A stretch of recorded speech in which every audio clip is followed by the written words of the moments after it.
दोस्तों, मैंने कई सारी मोरल कहानियाँ पाई है, आपने भी पढ़ी होगी, लेकिन कुछ मोरल कहानियाँ ऐसी होती है जो बेहद खास होती है, क्योंकि वह हमारे खुद के बारे में होती। आज ये मोरल कहानी भी आपको वही एहसास दिलाने वाली है, इसलिए इसे बहुत ध्यान से पढ़िएगा।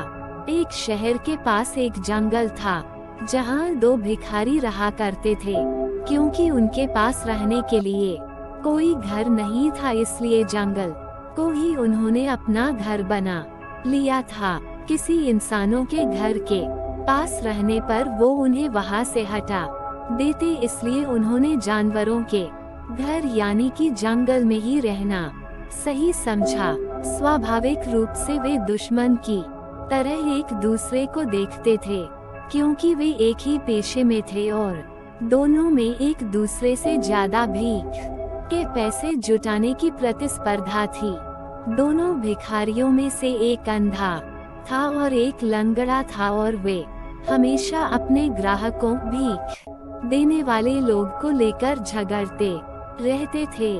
आप नहीं जानते कि भिखारी आपके बारे में क्या बातें करते हैं। उनके अपने ग्राहक हैं, उनके अपने क्षेत्र हैं।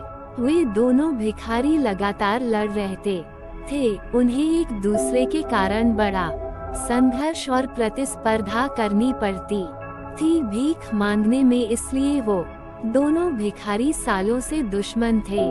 ये दुश्मनी ऐसे ही चलती रहती, लेकिन एक दिन जंगल में आग लग गई।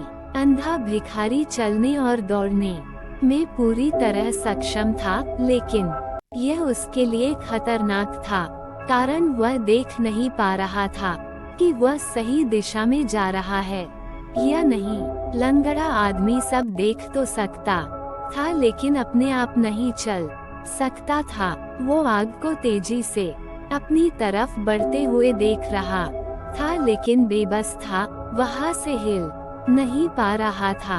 आग इतनी तेजी से फैल रही थी और हवाएं इतनी तेज थी, लेकिन वह देख सकता था कि अभी भी बाहर निकलने की संभावना थी।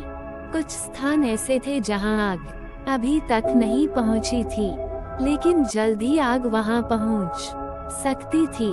जल्द ही वे हर तरफ से आग से घिर जाएंगे। वे दोनों अपना सारा विरोध प्रतिस्पर्धा भूल गए। ये लड़ने का समय नहीं था, ये एक होने का समय था। और उस अंधे ने लंगड़े को अपने कंधे पर उठा लिया और वे एक शरीर की तरह काम करने लगे। अब उनकी आंखें थी और उनके दोनों पैर थे। लंगड़ा आदमी देख सकता था और निर्देशित कर सकता था कि उन्हें कहाँ भागना है, तेज या धीमे, और किन दिशाओं से बचना है। और अंधा लंगड़े को कंधों पर उठाकर दौड़ने के सामर्थ्य था। वे बिना घायल हुए जंगल से बाहर आ गए। ये प्राचीन कहानी आपके दिमाग और आपके दिल के बारे में है। आपका दिल देख सकता है, लेकिन कह नहीं सकता। आपका दिमाग कह सकता है, लेकिन देख नहीं सकता।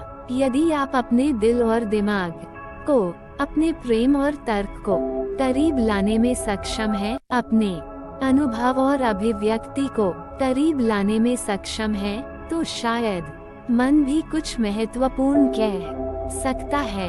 ये पूर्ण नहीं हो सकता है, ये संपूर्ण अभिव्यक्ति नहीं हो सकता है, लेकिन ये सही दिशा में एक संकेत हो सकता है।